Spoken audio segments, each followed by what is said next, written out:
evolutionary biologist Jesse Bloom gazed into the future of SARS-CoV-2. Like many virus specialists at the time, he predicted that a new pathogen would not be eradicated. Rather, it would become endemic. The fifth coronavirus to permanently establish itself in humans. And for people don't kind of understand endemic, well, yes, it would be classed as an end to a pandemic. But again, we would be living with it. We already live with more than one coronavirus as it is. Yep. Coronavirus 229, coronavirus 229E, which is the common cold and the flu. You know what I mean? So are they actually going to be looking to implement this with those? That's basically what they're trying to say in that little bit there.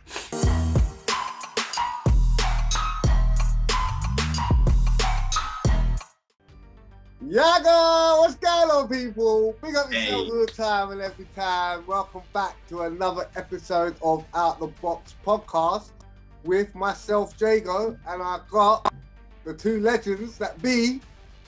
Hey, how you doing, guys? Welcome back to another episode. Today we're here to provide you with some brilliant conversations and some brilliant facts. So I hope you guys appreciate what we're doing today. I am GMG News.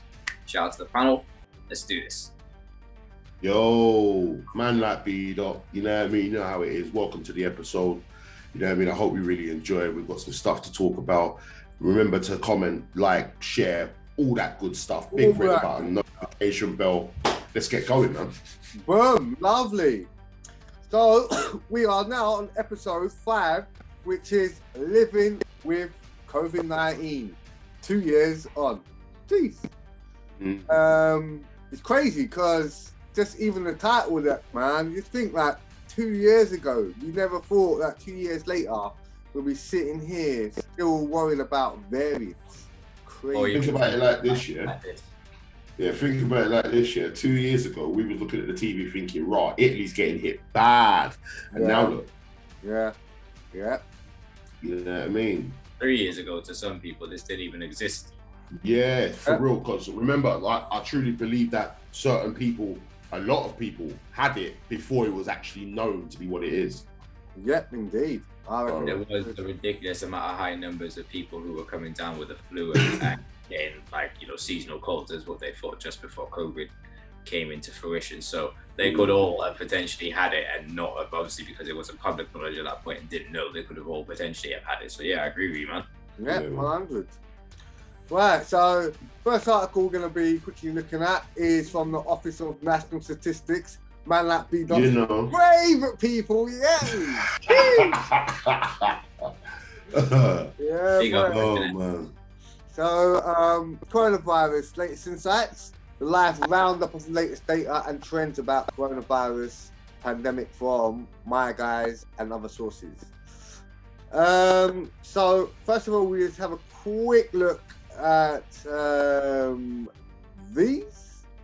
As you can see, there's the point up here. There's the key up here on the side, right?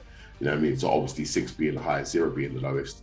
You know what I mean? So percentage tennis. So that's the top one there will be 6%, and obviously it's at the highest it can actually be for infection. So we know that infections are increasing, and they mention that infections are increasing every single day on the telly.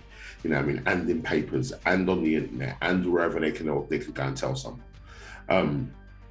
So as you can see, hospital admissions involving COVID-19 per 1,000. So 18.4 people out of 100,000, are being admitted to hospital.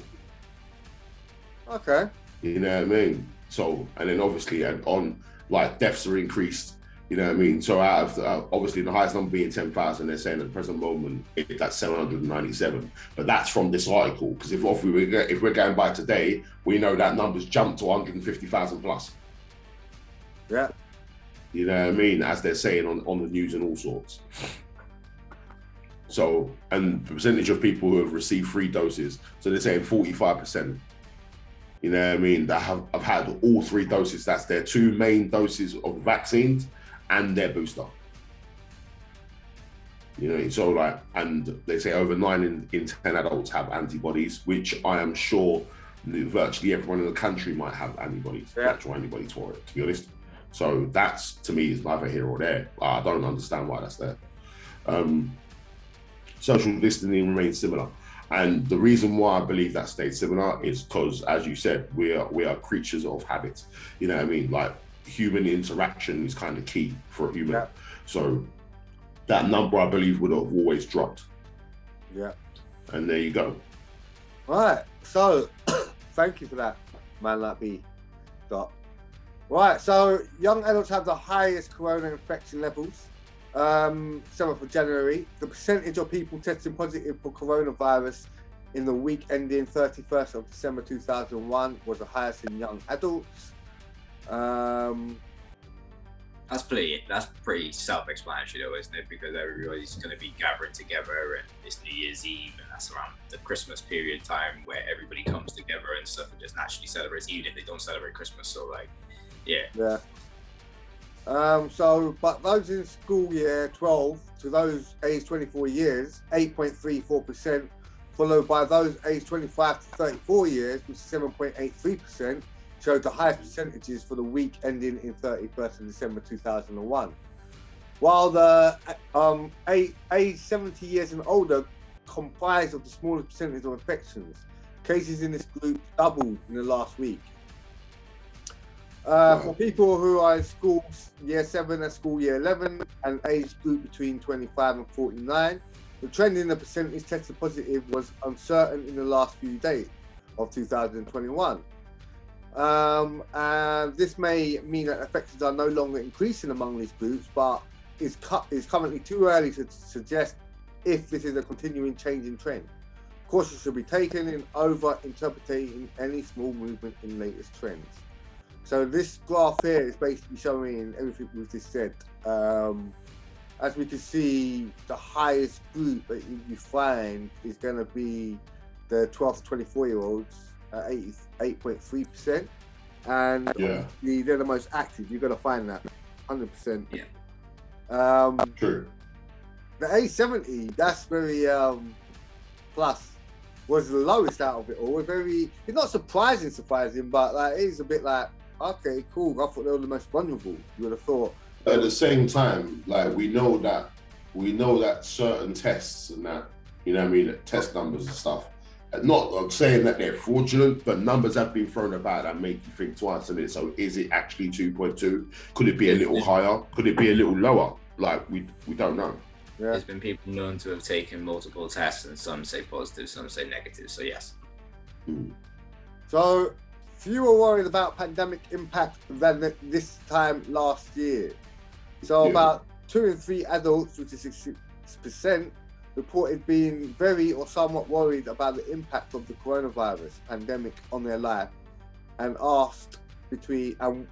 when asked between the 15th of December 2021 to the 3rd of December 2022, and this figure is down from 75% at a similar time last year. However, it has increased from 56% since the last data collection period between 1 to 12th of December 2021. Guys, if you're enjoying this episode, don't forget to leave a like on this video and go and slap the notification bell. And leave a comment in the comment section down below. If you don't agree with our opinion, let us know. And if you do, more power to you. Yeah, man. Yeah, boy. So the proportion of people who reported wearing a face covering remained high at 96%, up from 94% previous survey period and close to 97% recorded a year ago. So that's a mad thing. Meanwhile, the significant increase in the perception of others wearing face covering. About 2 in 3 adults, 66%, said they saw everyone or almost everyone wearing face coverings in shops, compared to 47% in the previous period. As you can see, this graph actually shows all of that. So using face covering, it stayed high throughout the whole movement.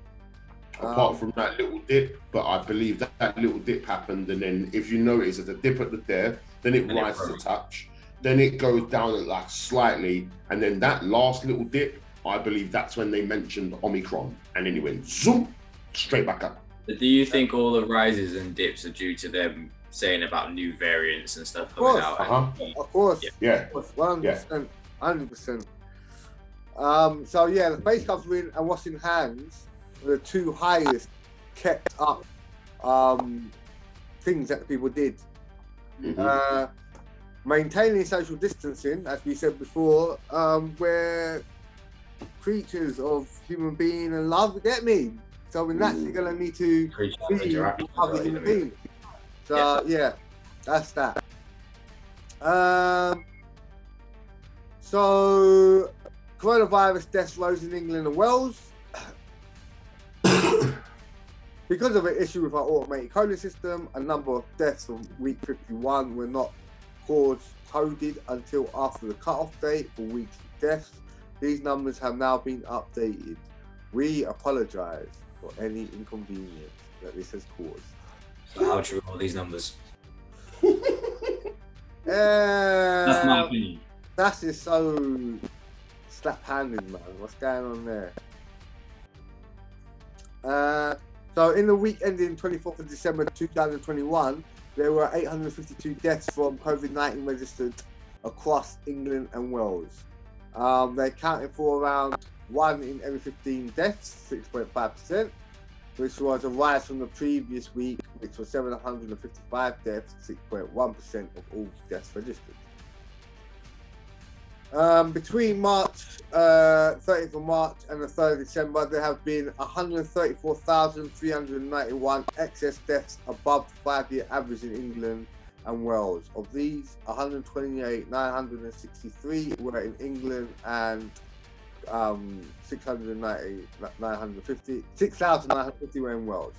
Now, they're saying generally there are a certain amount of deaths, but this is the excess number of deaths that we've seen this year round, basically.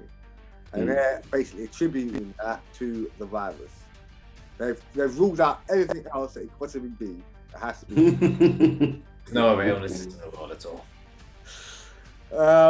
So long COVID continues to affect more than 1 million people. An estimated 1.3 million people, which is about 2% in private households in the UK, reported having long COVID in the 4 weeks to December 2021. What about council housing? Yeah. Exactly. You know what I mean? Of people with self-reported long COVID, 21% first had or suspected they had coronavirus less than 12 weeks previously. That's 21% of people. Out self-reported. Those who had first had or suspected they had COVID-19 at least 12 weeks previously made up 70%, which is 892,000, and 40%, 506,000 people first had or suspected they had COVID-19 at least once, 1 year previously, which most people did.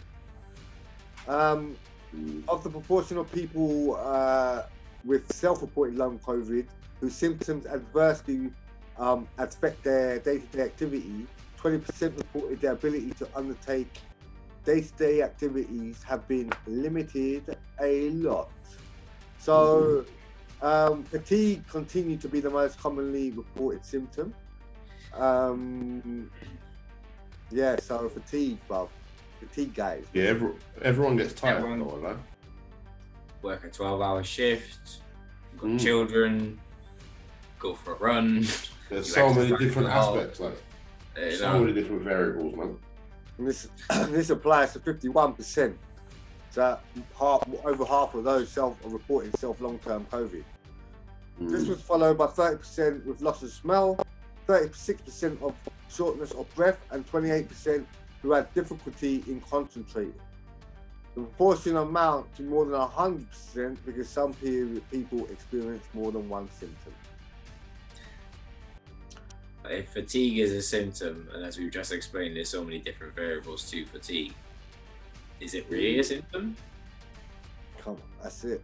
You guys let us know in the comment section down below. As a proportion of the UK's population, prevalence of self-reported long-term COVID was greatest in people aged 35 to 69 years old, females, people living in more deprived areas, those working in healthcare and social care, and those with other activity-limited health conditions or disability. Those in teaching and education also showed greater prevalence of self-reported long COVID. This represents the biggest month-on-month increase out of all employment sectors. So that's what they found.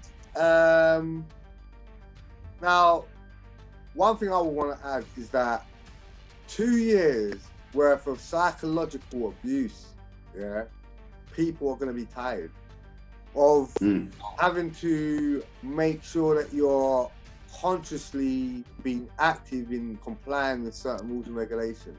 That's going to make you a bit more tired.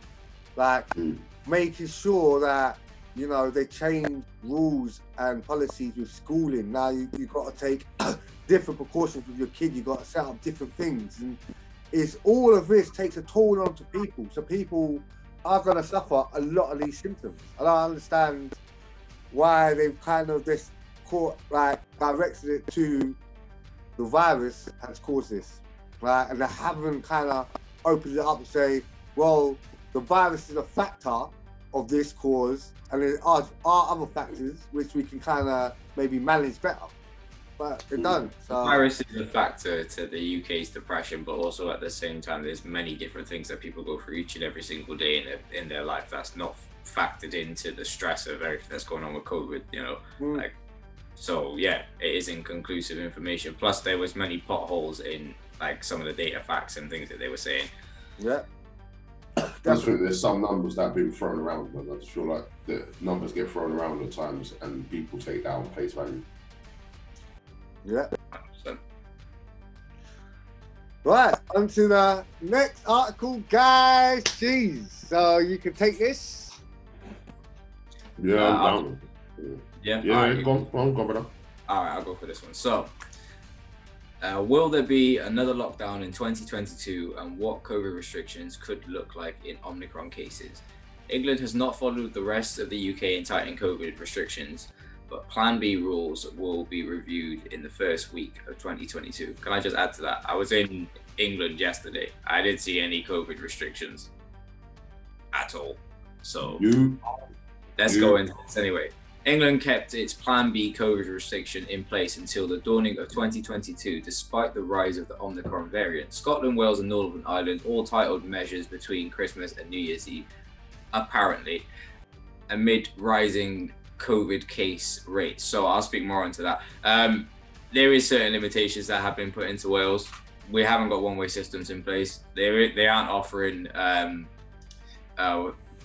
hand sanitizer everywhere. It's the only limitations really is with some restaurants. You can't go to a cinema unless obviously you are vaccinated or you can prove that you have had a PCR for the last 48 hours. That's pretty much it. And nightclubs. So there's not really any sort of effect in any way at all. But anyway, I digress. Boris Johnson, who was briefed on the latest Omicron date on Monday, urged people in England to celebrate New Year's Eve in a cautious and sensible way, but opted not to introduce stricter curbs. Oh, just to add, have you guys noticed, obviously you're both in England, have you guys noticed any of these stricter limitations and stuff that have been put in place? No, because I haven't been. No? Okay. When Plan B was introduced in mid-December, it was under the proviso that the restrictions would be revised after 3 weeks. Here's how likely England to face stricter rules or even a full lockdown. So will there be another lockdown in 2022? Let us know in the comment section down below, guys. Do you reckon there'll be another lockdown? Do you not reckon there'll be another lockdown? And if you're enjoying this video, don't forget to leave a like on the video.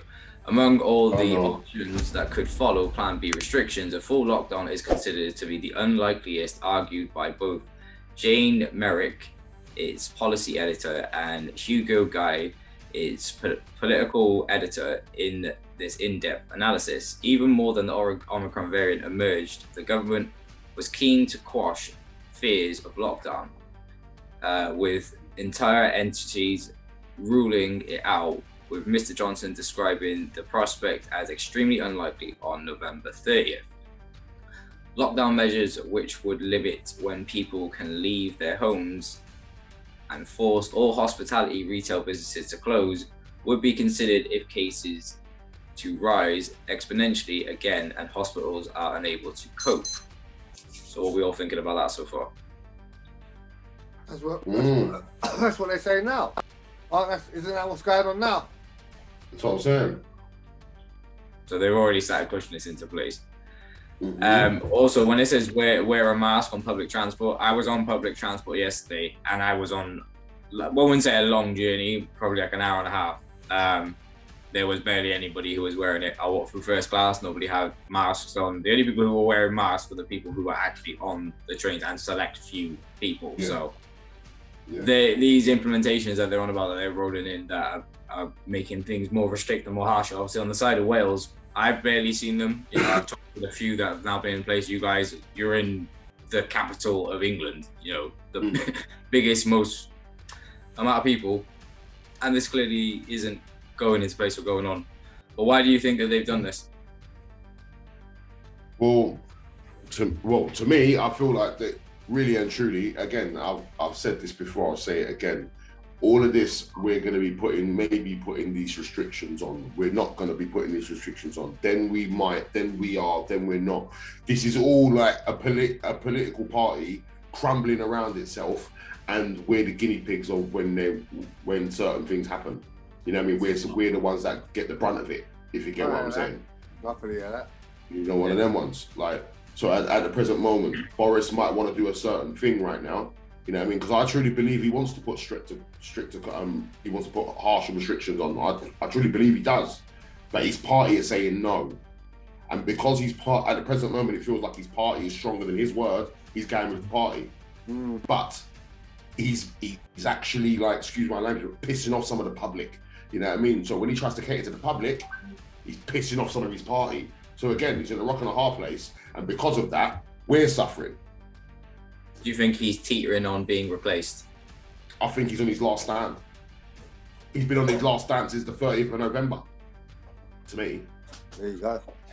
All right, so the government has promised that schools will be the last sector to close. So even under stringent lockdown measures, it is highly unlikely that children's education settings would be shut.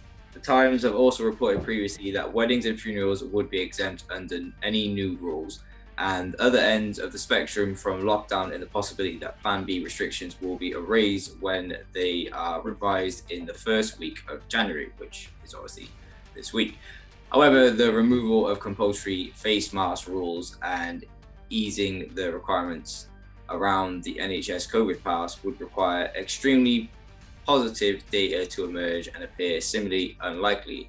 Instead, it looks like increasing probable that the Plan B will remain in current state and form. A source told that changes are currently unlikely, adding, "We are cautiously optimistic for now, but things could change in a single day." And the thing is, this data seems to be very inclusive, so how can you say things are going to change in there's so many plot holes. But anyways, the delay to any further measures appears likely because of uncertainty over how hospitals are coping with the current wave. While hospitalizations have risen rapidly, officials have been surprised that the number of people who are ill, they require ventilation, had barely increased at all. So have they not realized that there's other sort of illnesses and things that maybe people might be getting ill of? But asked whether tougher rules were needed, Cabinet Office Minister Steve Barclay told News, "We don't think that the data supports that at the moment. Of course, we keep the data under review, but we've seen significant behaviour change as a result of Plan B." The Cabinet is due to meet on Tuesday the 4th or Wednesday the 5th of January, with Health Secretary Sajid Javid likely to make a common statement on Wednesday announcing the result of the Plan B review. If the situation worsens, if the situation worsens, it is possible the restrictions in England could be brought more in line with those elsewhere around the UK. But as I just stated, in Wales, that's not happening. So I don't think anything's going to be brought into place. I think this is just maybe it's just a play. Measures could include limits on the size of large events, the closure of nightclubs, the return of social distancing measures, and curbs on social mixing, such as the rule of 6. Social measures would reflect the rules brought to combat Omicron in Scotland, Wales, Northern Ireland since Christmas. Before we carry on, yeah, like people them in the comments, please let me know 3 things if you will in it. Like, firstly, will we actually go into another lockdown this year? Yeah, and secondly, when?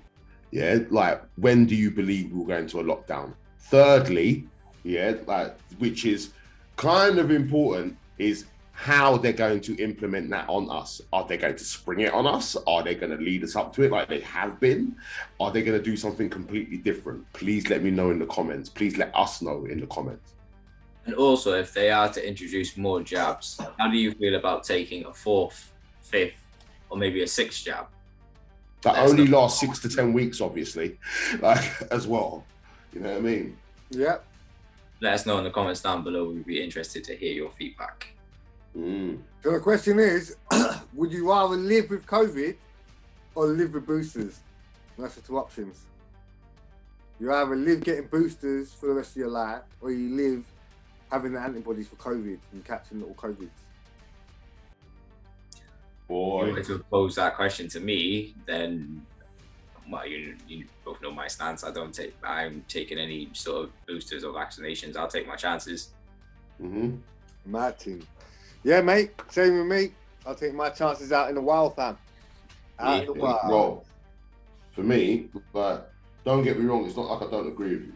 You know what I mean? I do agree with you, like straight up. Like, I believe my answer would be I would rather live with COVID than live with getting a different sort of booster implanted into my arm every 6 to 10 weeks. Like, I don't see that as helping anyone, because there's going to come a point where I believe that your body will become some sort of immune to that particular vaccine, which means you have to start mixing them. You have to take a different one. What happens if one runs out and you have to start taking different ones? And then when you take a different one, it has an adverse effect, you know what I mean, on your health. Don't coincide with the previous one that you've taken. Madness, mate. But yeah, I'll live with COVID, to be honest. Yeah, mate. Especially when none of these pharmaceutical companies are taking liability for anything that's happening. Yeah. Ridiculous. Big pharma is big business, big money. Right. Yeah, man. Right, so beyond Omicron, what's next for COVID's viral evolution? Excuse me. The rapid spread of new variants offers clues to how SARS-CoV-2 is adapting and how the pandemic will play out over the next several months. So, as the world sped towards a pandemic in early 2020, evolutionary biologist Jesse Bloom gazed into the future of SARS-CoV-2. Like many virus specialists at the time, he predicted that a new pathogen would not be eradicated. Rather, it would become endemic. The 5th coronavirus to permanently establish itself in humans. And for people don't kind of understand endemic, well, yes, it would be classed as an end to a pandemic. Yeah, but again, we would be living with it. We already live with, more than one coronavirus as it is. Yep. Coronavirus 229, coronavirus 229E, which is the common cold and the flu. You know what I mean? So are they actually going to be looking to implement this with those? That's basically what they're trying to say in that little bit there. So the 5th coronavirus permanently established itself in humans alongside 4 seasonal coronaviruses that cause relatively mild colds and have been circulating in humans for decades or more. Yeah. Bloom, who is based at the Fred Hutchinson Cancer Research Center in Seattle, Washington, saw these seasonal coronaviruses as potentially providing a roadmap to how SARS-CoV-2 might evolve and for the future of the pandemic. But little is known about how these other viruses continue to thrive. One of the best studied examples, a seasonal coronavirus called 229E, infects people repeatedly throughout their lives, but it is not clear Whether these reinfections are a result of a fading immune responses in their human hosts, or whether changes in the virus help it to dodge immunity. To find out, Bloom got hold of decades-old blood samples from people exposed to 229E, and if I remember correctly, 229E is the flu. If I remember correctly, 229 is the cold, 229E is the flu. If I remember correctly, I could be wrong. Go check that out for yourself, because you can find that stuff on the internet. So yeah, where was I again? There we go. Exposed to 229E and tested them for antibodies against different versions of the virus going back to the 1980s. The results were striking. Blood samples from the 1980s contained high levels of infection-blocking antibodies against a 1984 version of 229E. But they had much less capacity to neutralize a 1990s version of the virus. They were even less effective against 229E variants from the 2000s and the 2010s. The same held true for blood samples from the 1990s. People had immunity to viruses from the recent past, but not to those from the future, suggesting that the virus was evolving to evade immunity. Now that we've had almost 2 years to see how COVID-19 evolves, I think there are clear parallels with 229E, says Bloom. Variants such as Omicron and Delta carry mutations that blunt the potency of antibodies raised against past versions of SARS, and the forces propelling this antigenic change are likely to grow stronger as most of the planet gains immunity to the virus through infection, vaccination, or both. Researchers are racing to characterize the highly mutated Omicron variant, but its rapid rise in South Africa suggests that it has already found a way to dodge human immunity. Because it's a mutation evolving. Yeah, which is all obviously mutations, spike proteins, like etc. How SARS-CoV-2 evolves over the next several months and years will determine what the end of this global crisis will look like. Whether the virus morphs into another common cold or into something more threatening, such as influenza or worse, a global vaccination push that has delivered nearly 8 billion doses is shifting the evolutionary landscape. And it's not clear how the virus will meet this challenge. Meanwhile, as some countries lift restrictions to control viral spread, opportunities increase for COVID-19 to make significant evolutionary leaps. Scientists are searching for ways to predict the virus's next moves, looking to other pathogens for clues. They are tracking the effects of the mutations in the variants that have arisen so far, while watching out for new ones. They expect COVID-19 eventually to evolve more predictably and become like other respiratory viruses. But when this shift will occur and which infection it might resemble is not clear. Researchers are learning as they go, says Andrew Rambout, evolutionary biologist at the University of Edinburgh, UK. We haven't had much to go on. That's a great quote. Yeah, mate. I mean, I would say the only difference in what viruses generally go through to mutate in that is that they've been forced to do it through the vaccination. So generally they would go for people's systems, people get their antibodies, and then, it will either die out or try to mutate to survive itself, a variant. And it'll become probably a weaker variant straight away. But these vaccinations is basically kind of put a big brick wall in their way, and they went, right, we have to mutate right away now. We don't have to carry out our life journey. We have to mutate right now, aggressively, So I think that's where you find where we've got so many mutations in such a short period. That's what's happened, I reckon. No, I do hear that. GMG?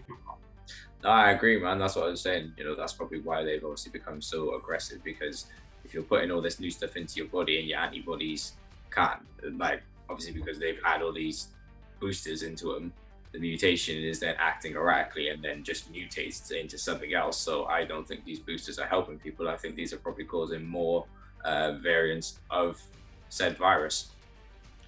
100. Mm-hmm. No, I hear that. And just to add to that, yeah, go on. If you agree, obviously make sure that you leave it in the comment section down below. Let us all know at the end of the day.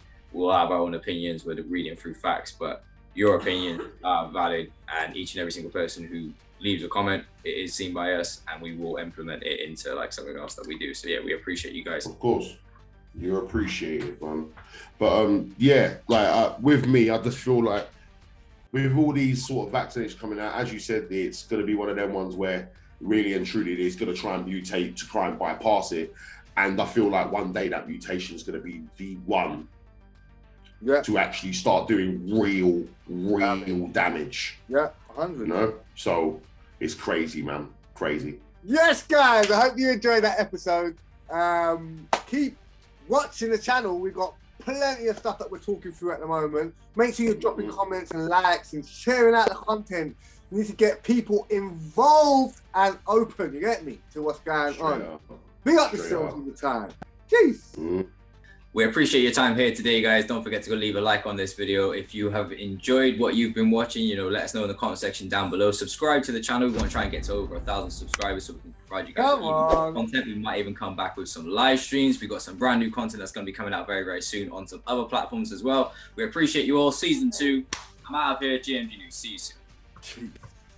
Hey, listen, I'm just basically seconding what they both said, really, innit? We hope you enjoyed the episode. You know what I mean? If you agree, if you disagree, whether you have a view, an opinion, it's all appreciated. Put that in the comments. Don't forget to subscribe, big red button, notification bell.